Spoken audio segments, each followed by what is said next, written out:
Haïti dans la maison, on fout connaître ça, bouillon qui est passé là, beaucoup de bité ça. Tony!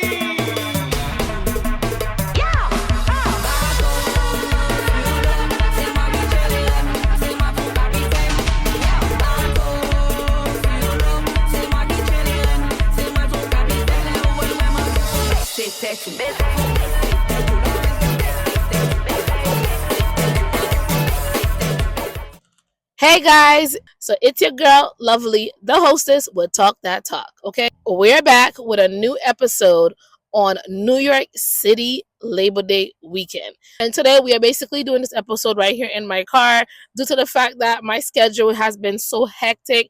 I haven't had a chance to film and do my videos at home as I would like to. I literally feel like I live on the road and I live in my vehicle at this point. For those who know, I am a full-time travel host. I'm a group traveling specialist. I'm a traveling seamstress, and I have multiple businesses that I run. And as an entrepreneur, and an independent woman, and just out here just trying to make it work, be wealthy, get to where I want to go, live my childhood dreams, and be a strong Black woman. I am here just making it happen, guys. And I want to say thank you. Like, first of all, I want to say thank you to all the people that subscribe. I have just reached to 100 subscribers. I want to say big shout out to every single one of you guys. And if you are watching this video and you haven't subscribed yet, make sure you subscribe and put on a notification button so that you could be notified whenever I drop a new video. Again, welcome to Talk That Talk with your girl, Lovely, the hostess. Let's talk about Labor Day weekend, guys. New York City is amazing. Would I ever go back and live in New York City? For those who didn't know, I used to live in New York City, and no, I would never go back and live there. The whole Labor Day experience, the events that I did, how I went by, how I was able to even afford New York City. All right, so I had a package for people who was looking for places that was close by, and those people who booked those packages are people that just basically wanted accommodations that was affordable. My package was more affordable. It wasn't too crazy and expensive compared to all the other crazy places and things that I've seen, and it was just a lot. Basically stayed with my friend to save money, and then also not just that, but the fact that me and her was going to all the events together, it wouldn't have made sense that I was staying one place and she was staying one place due to the traffic and getting up and down, parking, the train and all of that. It was just too much. And then gas, right? And then expenses in general too. So I stayed with my friend and she was my bum tag. All right. Bum tag meaning like my party partner. We went everywhere together. And I'm so thankful to have had her. And she was a big support too. She even bought one of my swimsuits. Shout out to you, girl, Sophie. Love you, boo. One thing I do love my friends that do support me and don't ask for discounts. Like, if I'm gonna give you a discount, let me give you a discount, but don't ask me for a discount. Come on, friend. I got you. Especially if you're a person that's always supporting me. So Labor Day weekend, one of my favorite events was Naked. Of course, it was early in the morning. My friend didn't want to get her ass up, and I had to literally drag her out of her bed to go to Naked with me. Yes, an event that I had to really like, which was my friend's first time ever doing a juve, which was Tango, glow in the dark juve neon, right? It was beautiful. It was great. It was crazy to the point that I don't know, I can't remember exactly how this happened, but they were like, we had to leave the premises and then come back in. I have no idea why, but we had already know by that point that, yeah, at that point we already know the event was done, because there's no way we're gonna exit that event and go all and stand back in line to get back inside of the event. It was already late though. Me and my friend did arrive there a little late, but we still was able to get the neon on us and glow up in the dark, get some really good content, some videos, had some fun, and we was out of there. Our top one, I know I said Naked a while ago, but our top event was Brunch and Soca. Brunch and Soca was our top one. My friend, it was her first time ever doing Brunch and Soca, and she was in love with Brunch and Soca. And Brunch and Soca New York, I think, was one of the biggest Brunch and Socas. So definitely Brunch and Soca. Definitely any event that the Wolfpack are doing too, are really nice events. Naked, which is from DJ Blaze, okay. So follow. Of course, I'm gonna add all of this in my video, so you're not gonna miss out on anything. But those are the events I had really like. Now Labor Day itself, the parade, I shall never do that again. Oh, hey. I shall never do that again. I tell you guys, it was crazy. It was mad. It was mad, especially in that Haitian. Woo! And I'm Haitian, guys, but damn, those Haitians turn up. But they turn up to a point where there's fighting, shooting, and all kinds of stuff happening. And for me, if I ever listen to me carefully, do Labor Day parade again, I shall stay on the sidewalk. Okay, me shall not join in the band. Me shall not be in the mix. Me shall be on the side. Okay, sister? Yeah, I shall be on the side because them kind of hooligans who ways and that kind of stuff is not for me. And the man and them in New York are very aggressive when they're dancing with you, pulling your hair, pushing your neck back, grabbing you. So, New York City, all right, Labor Day parade shall not see me unless I'm on a truck, okay? Unless I'm on a truck or I on the sideline, I gonna watch for about 2 hours and so, and me are gone.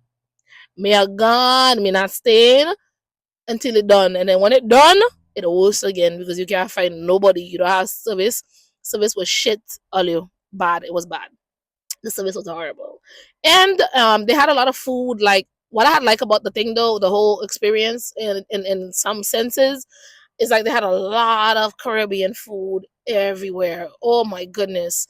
And that was like so beautiful to see. The music, the genre was amazing. They had a Grenadian truck. They had a Jamaican truck. They had well, multiple, probably like 5 Haitian trucks on the road. Apparently, Labor Day, Haitians just take over Labor Day. At this point, yeah, it's just like Haitian Day number 2 at this point. But yeah, they definitely took over. They had 5 trucks on the road, and I think they had also like a little Dominican truck, and they was playing other kind of music. And I love it. I love the culture, love the mix, love the vibe. Police officers was having fun. Everybody was looking like they were having fun. It was just the fact that they need to have more police officers on the road, or just a better way of just having crowd control, because it was just crazy. And these people does not even listen anyways. They jump the gate, they do all kind of things what they want, and it's like nobody really care. So it's like a little bit scary. And for me, if I have to go somewhere and I feel like I'm unsafe, I shall not go. You understand? There's no way I want to go to a place and I don't feel like I'm safe. I have to be looking up behind my shoulder every minute and wondering what's happening. And then they had a whole stampede of people running out of nowhere. I got punched in my mouth. My whole spirit just changed and I was just done. It was just done. Somebody punched me and it was done. Got me ready to fight everybody that was there. You understand? So no, no. Lovely can't do that shit again. I too cute and I too pretty for them kind of things, okay? Me can't do that. Anyways, guys, so that's basically my review on Labor Day weekend. Make sure you follow me on Instagram at Lovely's Travel to view the whole recap and get to see the whole how it looked and everything. And they did have a few costumes and stuff that was going on, like a carnival costume.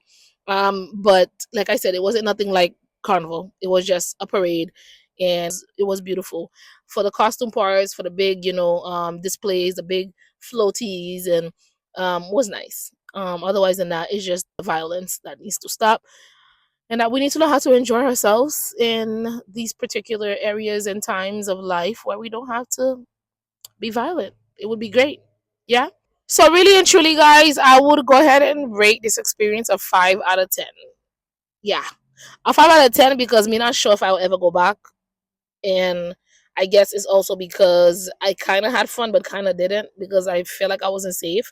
And as in for the fete and the events, they were good. They were cool. The fete and the events was cool. Of course, in America, they are stricter with the liquor and drinking and all that other stuff. So I get it, but it's just New York in general. Taxi is really expensive. You really have to try and take the train as much as possible. And for me, the whole experience of like that was kind of like scary.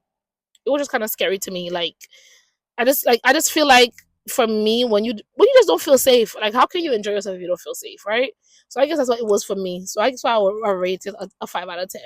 Oh, I also did attend the Caribbean Music Awards, and that was another something else.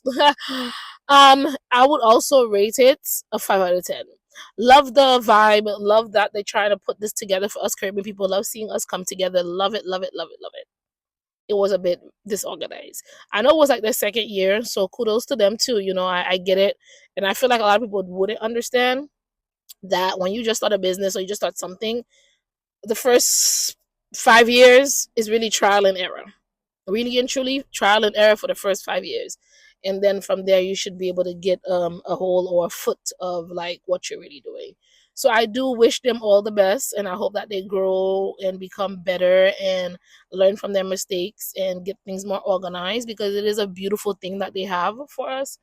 And I definitely feel like it's something that looks like it's going to be able to grow and do better. So definitely, definitely love it. Hopefully one day your girl will be on the red carpet interviewing all the artists and just getting the opportunity to be out there and showcase my talent, right? Which is of course talk that talk with lovely, lovely's travel, and my beautiful, wonderful personality. Yeah, so maybe one day you get to see me on the red carpet, guys, doing my thing. Anyways, guys, thanks so much for watching. I appreciate you guys. Make sure you like, share, subscribe, and put a notification button so that you can be notified whenever I drop a new video. 2026, I will be having a trip out for that for those who wants to join. I did start creating itineraries where you could just buy the full itinerary and attend the events and be able to look for your own place and stay wherever that you wish to stay, and then just join us for the event. Also, my meet and greet was really nice. Shout out to everybody that came. I appreciate you guys. Thank you so much for showing up for your girl. The meet and greet was amazing. We had fun at the Plum restaurant in Brooklyn. I will try and do a meet and greet at every single trip that I do from now on, because it was a really nice experience, and I do hope that you guys will come out and support. It's always good to come out to a meet and greet because you never know who you're gonna meet, right? And then who you probably will be able to connect with too, even though you didn't book the trip with me, but you might just be in the same island, location, city, state, the same time as me. So if you are there the same time I'm there and I'm doing a meet and greet, pop up and show up and show out video. Okay. Thank you. Bye.